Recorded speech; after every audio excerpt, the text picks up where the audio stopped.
അസ്സലാമു അലൈക്കും വറഹ്മത്തുള്ളാഹി വബറകാതുഹു. എല്ലാ കൂട്ടുകാർക്കും പുതിയൊരു വീഡിയോയിലേക്ക് സ്വാഗതം. ഇന്നത്തെ വീഡിയോ എന്താണെന്ന് വെച്ചാൽ വളരെ വളരെ പ്രധാനപ്പെട്ട ഒരു കാര്യമാണ്.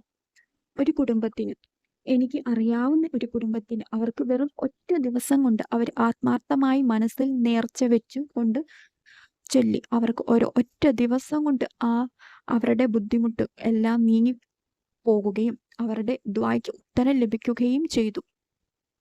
നമ്മൾ ഹൈറായിട്ടുള്ള കാര്യമാണ് എങ്കിൽ അള്ളാഹു സുബ്ഹാനഹു തആല നമുക്ക് എത്രയും പെട്ടെന്ന് അത് സാധിച്ചു തരുന്നതാണ്. ഹൈറായിട്ടുള്ളത് ആണ് എങ്കിൽ.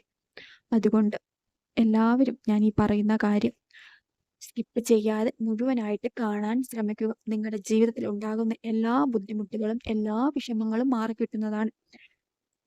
എല്ലാ പ്രയാസങ്ങളും നീങ്ങുന്നതാണ്. ഞാൻ ഈ പറയുന്ന രീതിയിൽ നിങ്ങൾ അസർ നിസ്കരിച്ചതിനു ശേഷം ഓതി തുടങ്ങുകയാണ് എങ്കിൽ ഒന്നെങ്കിൽ അന്ന് തന്നെ അല്ലെങ്കിൽ പിറ്റേ ദിവസം ഇൻഷാ അള്ളാഹ് നിങ്ങളുടെ ആ ആഗ്രഹം സാധിച്ചു തരുന്നതാണ്.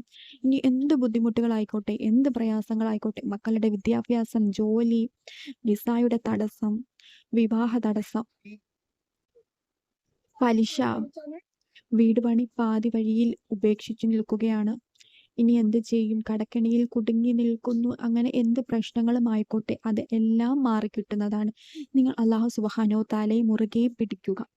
ഞാൻ ഇങ്ങനെ ചെയ്താൽ എനിക്ക് അല്ലാഹു സുബ്ഹാനഹു തആല തരും, എൻ്റെ ആഗ്രഹം അല്ലാഹു സാധിപ്പിച്ചു തരും എന്നുള്ളൊരു ദൃഢമായ വിശ്വാസം മനസ്സിൽ കൊണ്ടുവരിക.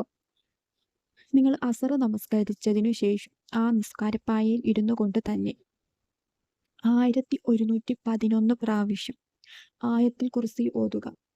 ഇപ്പൊ നിങ്ങൾ നേർച്ച വെക്കുക, ഞാൻ ഒരാഴ്ച, ഇന്നിപ്പോൾ വെള്ളിയാഴ്ച രാവ്, വ്യാഴാഴ്ച ദിവസം, അടുത്ത വെള്ളിയാഴ്ച രാവിന് മുന്നേ ഞാൻ എൻ്റെ ഈ ദിക്ർ, ഈ ആയത്തുൽ കുർസി ഞാൻ ചൊല്ലി തീർക്കാം, എൻ്റെ മനസ്സിലുള്ള എൻ്റെ ഈ ആഗ്രഹം സാധിപ്പിച്ചു തരുകയാണ് എങ്കിൽ എന്ന് ദുആ ചെയ്യുക. അള്ളാഹുവിനോട് കരഞ്ഞുകൊണ്ട്, അത്രയ്ക്ക് കരഞ്ഞുകൊണ്ട് ദുആ ചെയ്യുക. എന്നിട്ട് നിങ്ങൾ അസറ നമസ്കരിച്ചതിന് ശേഷം ഓതാൻ തുടങ്ങുക. പിന്നെ എപ്പോഴാണോ തഹജ്ജുദ് നമസ്കരിച്ചതിൽ പിറ്റേ ദിവസം തഹജ്ജുദ് നമസ്കരിച്ചതിന് ശേഷം എല്ലാം ആരും ശല്യം ചെയ്യാത്ത സമയത്തായിരിക്കണം ഇതെല്ലാം ചെയ്യാൻ. ഒരു അക്ഷരം പോലും തെറ്റാനും പാടില്ല. ഇപ്പോൾ അടുക്കളയിൽ ജോലി ചെയ്തുകൊണ്ടിരിക്കുമ്പോൾ ഒരു 10 എണ്ണം ഓതിയേക്കാം എന്നും പറഞ്ഞ് ചെല്ലണ്ട. ഇപ്പോൾ നമ്മളിപ്പോൾ അടുക്കളയിൽ എന്തെങ്കിലും പച്ചക്കറി അരിയുകയോ അല്ലെങ്കിൽ പാത്രം കഴുകുകയോ അങ്ങനെ എന്തെങ്കിലും ജോലിയിലായിരിക്കും. എന്തെങ്കിലും അന്നേരത്തെ ആ മൈൻഡിൽ നമുക്ക് ചിലപ്പോൾ പാത്രം കഴുകുന്ന ശ്രദ്ധയിൽ ഇത് ഓതിയാൽ ഏതെങ്കിലും ഒന്നേ നടക്കും. ഒന്നെങ്കിൽ പാത്രം കഴുകൽ, അല്ലെങ്കിൽ നമ്മൾ ഈ ഓതുന്നത്. അതുകൊണ്ട് ആരും നമ്മളെ ബുദ്ധിമുട്ടിക്കാൻ ഇല്ലാത്ത ഒരു സ്ഥലത്ത്, ഒരു സമയത്ത് വേണം നമ്മൾ ഇതൊക്കെ ചെല്ലാൻ. അള്ളാഹുവിനോട് കരഞ്ഞുകൊണ്ട് ദുആ ചെയ്യുക. ഇൻഷാ അള്ളാഹ് ഹൈറായിട്ടുള്ള കാര്യമാണ് എങ്കിൽ നിങ്ങൾക്ക് അന്ന് തന്നെ അല്ലെങ്കിൽ ഒരാഴ്ചക്കുള്ളിൽ നിങ്ങളുടെ ആ ആഗ്രഹം സാധിച്ചു കിട്ടുന്നതായിരിക്കും. ഇൻഷാ അള്ളാഹ് ഉറപ്പാണ്.